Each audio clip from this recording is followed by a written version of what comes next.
কিন্তু মাত্র ৬ মাসেই নিজেকে মেলে ধরেন তরুণ আশিক।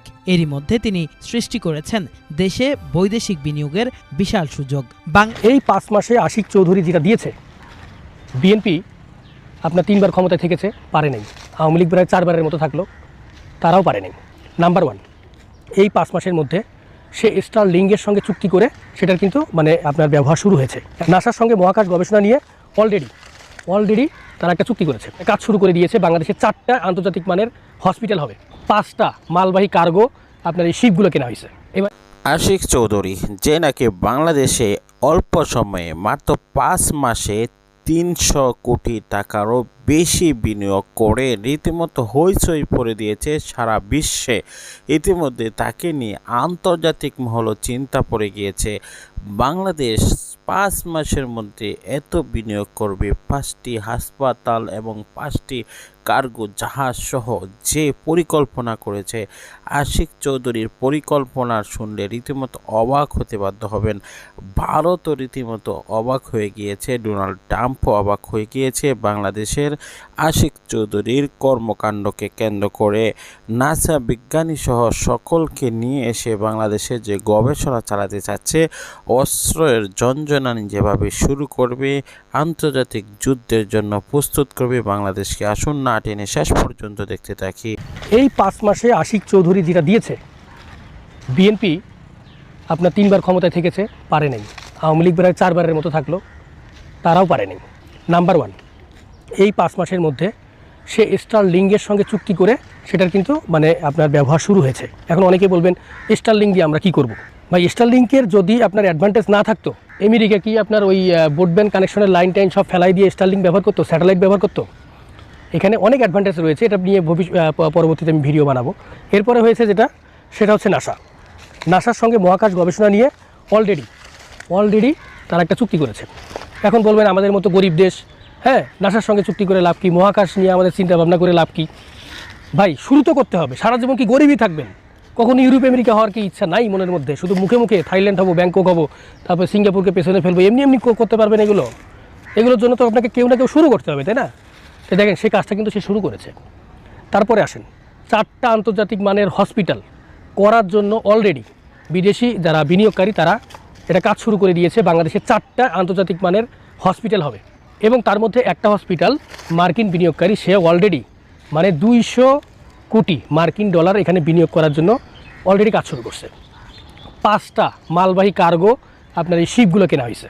এবার একটু গুগল ঘেটে দেখেন যে সর্বশেষ কত সালে বাংলাদেশ এরকম শিপ কিনছে। একটা প্রাইভেট ব্যাংক অলরেডি ঘোষণা দিয়েছে তারা 100 কোটি মার্কিন ডলার তারা এখানে বিনিয়োগ করবে বাংলাদেশে, সেটারও কার্যক্রম শুরু হয়ে গেছে। এবং বাংলাদেশের যে 2035 সালের যে লক্ষ্যমাত্রা দিয়েছে, ঠিক আছে, এটা যদি 50%ও বাস্তবায়ন হয়, আমাদেরকে ওই সিঙ্গাপুর মালয়েশিয়াতে কর্মী পাঠাতে হবে না। এই যে যারা বলেন যে আশিক চৌধুরী কি করছে, হ্যাঁ, সে ভাইরাল হওয়ার জন্য প্রেজেন্টেশন দিছে, ইংলিশে কথা বলছে, হ্যাঁ, মানুষের মন কেড়ে নিছে, কিন্তু এগুলো সব ভুয়া। আপনারা কয়টা আশিক চৌধুরী তৈরি করতে পারছেন? সময় তো নিছেন অনেক। বাংলাদেশের মেধাবীগুলোকেও আটকায় রাখতে পারেন নাই। তারা তাদের নিজের কেরিয়ার করার জন্য তারা চলে গেছে দেশের বাইরে, বিদেশে। ভাই, বাংলাদেশের মানুষ সত্যি কথা বলতে কি এখন মনে হয় না নির্বাচন চায়। গণতন্ত্র মানে কি? গণতন্ত্র মানে কি শুধু নির্বাচন নাকি? এখন সাধারণ মানুষ যদি নির্বাচন না চায় তাহলে সেটাই গণতন্ত্র। নির্বাচন হলেই যে গণতন্ত্র ফিরে আসবে, ব্যাপারটা কিন্তু এরকম আমি মনে করি না। তো আশিক চৌধুরীর এই ফিরিস্তিগুলো তুলে ধরার একটাই শুধু উদ্দেশ্য ছিল যে তাদের চোখে একটু আঙ্গুল দিয়ে দেখানো যে এই আশিক চৌধুরী গত 5 মাসে যেটা করছে আপনারা 15 বছরে সেটা পারেন নাই। এই লোকটাকে একটু সুযোগ দেন, একটু আস্থা তার উপরে রাখেন, ভাই, বাংলাদেশ চেঞ্জ হয়ে যাবে। আগে আপনাকে আমাকে নিজেকে বদলাইতে হবে। কিন্তু মাত্র 6 মাসেই নিজেকে মেলে ধরেন তরুণ আশিক। এরই মধ্যে তিনি সৃষ্টি করেছেন দেশে বৈদেশিক বিনিয়োগের বিশাল সুযোগ। বাংলাদেশের মাটিতে রীতিমতো সমাবেশ ঘটিয়ে দিয়েছেন নাসা, স্টারলিংক সহ বিশ্বসেরা প্রতিষ্ঠানগুলোর কর্তাদের, যা তাকে পৌঁছে দিয়েছে আলোচনার কেন্দ্রবিন্দুতে। এখন সবার প্রশ্ন, কে এই আশিক চৌধুরী? তার উত্থানই বা কোথা থেকে? আশিক চৌধুরীর পুরো নাম চৌধুরী আশিক মাহমুদ বিন হারুন। জন্ম চাঁদপুরে হলেও বাবার পেশাগত কারণে তার শৈশব কাটে যশোরে। তিনি সিলেট ক্যাডেট কলেজ ও ঢাকা রেসিডেন্সিয়াল মডেল কলেজ থেকে উচ্চ মাধ্যমিক পেরিয়ে ভর্তি হন ঢাকা বিশ্ববিদ্যালয়ের ব্যবসা প্রশাসন ইনস্টিটিউটে। সেখান থেকে স্নাতক সম্পন্ন করে চলে যান যুক্তরাজ্যে। লন্ডনের বিজনেস স্কুল থেকে ফাইন্যান্সে সম্পন্ন করেন স্নাতকোত্তর। In 2035, how would Bangladesh look like? 2007 সালে ব্রিটিশ আমেরিকান টোবাকোতে আঞ্চলিক অফিসার হিসেবে কর্মজীবন শুরু করেন আশিক চৌধুরী। তারপর তিনি যোগ দেন স্ট্যান্ডার্ড চার্টার্ড ব্যাংকে। সেখানে সবশেষ 2011 সালে ল্যান্ডিং স্ট্র্যাটেজি এবং ফিনান্সিয়াল প্ল্যানিং বিভাগের ম্যানেজারের দায়িত্ব পালন করেন।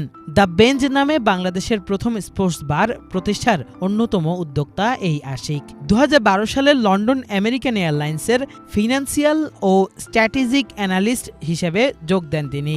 একই সঙ্গে বাংলাদেশ ইউনিভার্সিটি অব প্রফেশনালসে ভিজিটিং প্রফেসর হিসেবেও কর্মরত ছিলেন আশিক চৌধুরী। ছিলেন গ্রামীণ টেলিকম ট্রাস্টের উপদেষ্টাও। তারপর যোগ দেন এইচএসবিসি বাংলাদেশে। পরবর্তীতে সিঙ্গাপুরের এইচএসবিসিতে চলে যান তিনি।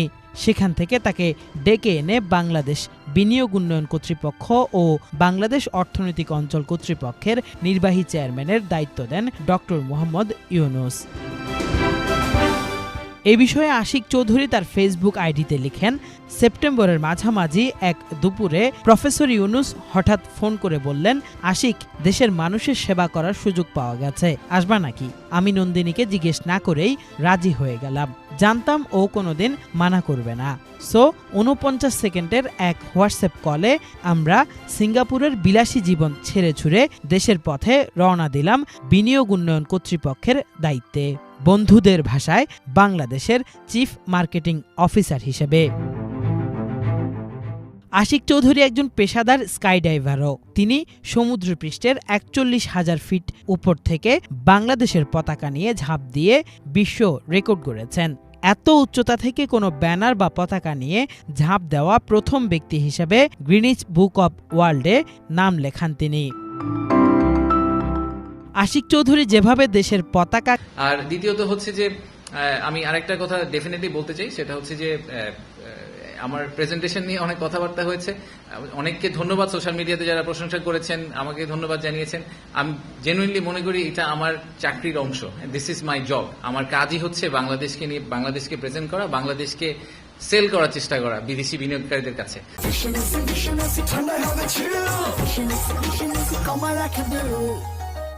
নাহিয়ান বললো যে টোটাল ডিক্লারেশন এসেছে 3,100 কোটি টাকার মতো ইনভেস্টমেন্ট, আর আমাদের এই সামিটটা করতে খরচ হয়েছে প্রায় 1.5 কোটি টাকা। তা আপনারা যদি মনে করেন ঠিক আছে তাহলে একটাকে আরেকটা দিয়ে ভাগ করলে তো return calculation is fantastic, brilliant summit, এর চেয়ে ভালো সামিট হতেই পারে না। আমি প্রথম থেকে শুরু করি, আমি এটা আগেও বলেছি, আমি আবারও বলছি, এই 3,100 কোটি টাকার ফুল ক্রেডিট আমরা এই সামিটকে দেওয়া উচিত হবে না। এই সামিটের আগে অনেক কাজ করে এই 3,000 কোটি টাকাতে 100 কোটি টাকাতে আনা হয়েছে। পৃথিবীর কোনো মানুষ, কোনো ইনভেস্টার কোনোদিন একটা সামিটে এসে আবেগপ্রবণ হয়ে হঠাৎ করে 100 কোটি টাকার একটা চেক লিখে ফেলে না। যারা এই ইন্ডাস্ট্রিতে কাজ করেন তারা এই জিনিসটা খুব ভালো করে জানেন। সো যারা সামিটের সাফল্যকে কত টাকার ওই সামিটের 4 দিনে ইনভেস্টমেন্ট হলো এটার উপর বেস করে ক্যালকুলেট করতে চান, তাদেরকে আমার এটা just personal note of advice যে এইটার উপর বেস করে আসলে সামিটের সাফল্যটা আপনারা প্লিজ ক্যালকুলেট করবেন না। আমি পার্সোনালি মনে করি যে সামিটের আমাদের মূল যে উদ্দেশ্যটা ছিল, যে সেটা হচ্ছে যে বিদেশিদের কাছে বাংলাদেশের যে পারসেপশন, সেই পারসেপশনটাকে আমরা চেঞ্জ করতে পারি কিনা। তারা যখন বাংলাদেশে আসে, আমরা এটা আগেও বলেছি যে বিদেশিরা যখন বাংলাদেশে একবার ফিজিক্যালি আসেন, তারা বাংলাদেশ নিয়ে যেই ধারণাটা নিয়ে ফেরত যান, ওনারা যখন গুগল সার্চ করেন তো ওনারা ওই একই ধারণাটা পান না। ওনারা যে ধারণাটা নিয়ে এখন ফেরত যাবেন, ওনারা ফেরত যাওয়ার পরে যখন ওনারা ওনাদের বন্ধু বান্ধব, ওনাদের কলিগদেরকে বলবেন যে না, আমি বাংলাদেশে 4 দিন ঘুরে আসলাম, আমি দেখলাম যে আসলে বাংলাদেশ নিয়ে আমরা গুগল সার্চ করে যা দেখছি সেটা আসলে ট্রু না। প্রথম 2 দিন আমরা ওনাদেরকে কি করেছি, 7-8 তারিখে ওনাদের আমরা বাংলাদেশ ঘুরিয়ে দেখেছি যে বাংলাদেশে ফ্যাক্টরি করতে হলে ওই প্র্যাকটিক্যালি ওই জায়গাটা দেখতে কিরকম। 9 তারিখ সকালে আমরা ওনাদেরকে আমাদের ভিশনটা দেওয়ার চেষ্টা করেছি, আমরা কোথায় আছি, কোথায় যাওয়ার চেষ্টা করছি। আর 9 তারিখ বিকাল এবং 10 তারিখে আমরা সারাদিন ওনাদেরকে বিজনেস টু বিজনেস বিভিন্ন ধরনের মিটিং করার সুযোগ দিয়েছি, বিভিন্ন প্রশ্ন করার সুযোগ দিয়েছি। সো এই ফুল ওভারঅল 360 ভিউ যেটা আমরা দেওয়ার চেষ্টা করেছি, সেটা থেকে আমাদের এখন পর্যন্ত যে ফিডব্যাক বিদেশিদের কাছ থেকে, সেটা হচ্ছে যে ওনারা খুবই খুশি হয়েছেন যে আমরা ওনাদেরকে এরকম একটা অপরচুনিটি দিয়েছি এবং সেখান থেকে ওনারা ডেফিনেটলি অনেক ইনফরমেশন নিয়ে ফেরত গেলেন। ওনারা আমাদের যেটা মেইন উদ্দেশ্য, যে বাংলাদেশ যাতে খাবার মেনু থেকে প্রথমেই বাদ পড়ে না যায়, যদি মেনু থেকে আমরা বাদ পড়ে না যাই তাহলে অর্ডার করা তো অনেক পরের কথা। তো most of the cases Bangladesh আসলে মেনু থেকে বাদ পড়ে যায়। তো সেই জায়গাটাকে আমরা আসলে ইমপ্রুভ করার চেষ্টা করেছি সামিটের মাধ্যমে। আর দ্বিতীয়ত হচ্ছে যে আমি আরেকটা কথা ডেফিনেটলি বলতে চাই, সেটা হচ্ছে যে আমার প্রেজেন্টেশন নিয়ে অনেক কথাবার্তা হয়েছে, অনেককে ধন্যবাদ সোশ্যাল মিডিয়াতে যারা প্রশংসা করেছেন, আমাকে ধন্যবাদ জানিয়েছেন। আমি জেনুইনলি মনে করি এটা আমার চাকরির অংশ, দিস ইজ মাই জব। আমার কাজই হচ্ছে বাংলাদেশকে নিয়ে বাংলাদেশকে প্রেজেন্ট করা, বাংলাদেশকে সেল করার চেষ্টা করা বিদেশি বিনিয়োগকারীদের কাছে। তো সেল করার চেষ্টা করাটার জন্য এটা আলাদা প্রশংসা কিছু নাই, যে বিদার চেয়ারম্যান হবেন ভবিষ্যতে ওনাদের এক্স্যাক্টলি এই এক্সিকিউশনটাই করতে হবে, এটাই ওনার কাজ। সো এটার জন্য আলাদা করে বলার কিছু নাই। আর এই প্রেজেন্টেশন বানানো বলেন, ফুল প্রোগ্রামটা অর্গানাইজ করার পিছিয়ে অনেক মানুষ একসাথে কাজ করেছেন। সো ক্রেডিটটা আসলে সবার একসাথে প্রাপ্য। তো আমি আবারও একটু সামারাইজ করি যে আমাদের সামিটের সফট যেই উদ্দেশ্যটা ছিল, যেটা কোয়ালিটেটিভ এন্ড যেটা প্রবাবলি দি মোস্ট ইম্পর্টেন্ট উদ্দেশ্য, সেটা হচ্ছে যে তাদের পারসেপশনটা চেঞ্জ করা। আমরা একই সাথে সংস্কারের কাজ করব, একই সাথে আমরা বিনিয়োগ ব্যবস্থার উন্নতি করার চেষ্টা করব, বাট একই সাথে আমাদের একটা পাইপলাইন বিল্ড করতে হবে। কারণ এই ইনভেস্টার 12 মাস পরে যদি বাংলাদেশে ইনভেস্ট করার ডিসিশনটা নিবেন, ততদিনে হয়তো আমরা ইনভেস্টমেন্টের সিচুয়েশনটা ইমপ্রুভ করে ফেলতে পারবো আগামী 12 মাসে। কিন্তু আমরা যদি এখন বলি যে ভাই না, আমার তো ইনভেস্টমেন্টের অবস্থা ভালো না, আপনি 12 মাস পরে আমার সাথে কথা বলেন, আমি এখন আপনার সাথে কথা বলতে চাই না, একটু ওয়েট করেন।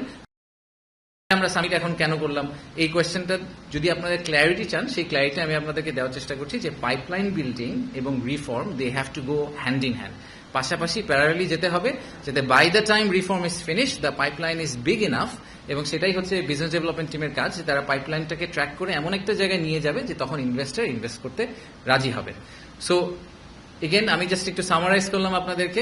লেটস টেক কিউএনএ, যেহেতু আমাদের হাতে সময় খুব কম। সম্পূর্ণ ভিডিওটি দেখলেন, বুঝতে পেরেছেন এআই যে কৃত্রিম বুদ্ধিমত্তার ব্যবহার করছে, অবশ্যই সেটার জন্য অনুশোচনা হওয়ার দরকার। মুসলমানদের একটু সতর্ক অবস্থান বর্তমান সময়ে দরকার। কেননা যে যুক্তরাষ্ট্র এআই ব্যবহার করে সেই ইসরায়েলের পক্ষ নিয়ে মুসলমানদেরকে শেষ করে দিচ্ছে, সেই এআই এর প্রতিষ্ঠাতার সাথে মিলে বাংলাদেশে স্টারলিংক চালু করতে চাচ্ছে। অবশ্যই স্টারলিংক চালু না করা আমাদের উচিত, কেননা এই স্টারলিংকের মাধ্যমে কোটি কোটি টাকা সেই এআই কর্মকর্তার কাছে যাওয়ার পর সেখান থেকে ইলন মাস্ক সে আবার নতুন করে দানব হয়ে মুসলমানদেরকে শেষ করতে চাইবে। ইলন মাস্কের সেই স্টারলিংক ব্যবহার করা উচিত কিনা সে বিষয়ে কমেন্টস করবেন এবং ভিডিওটি সকলেই শেয়ার করে দিবেন। এআই যেন ধ্বংস হয়, এআই এর বিরুদ্ধে আমাদের অবস্থান করতে হবে। এআই দ্বারা যুদ্ধক্ষেত্র শুরু করে দিয়েছে।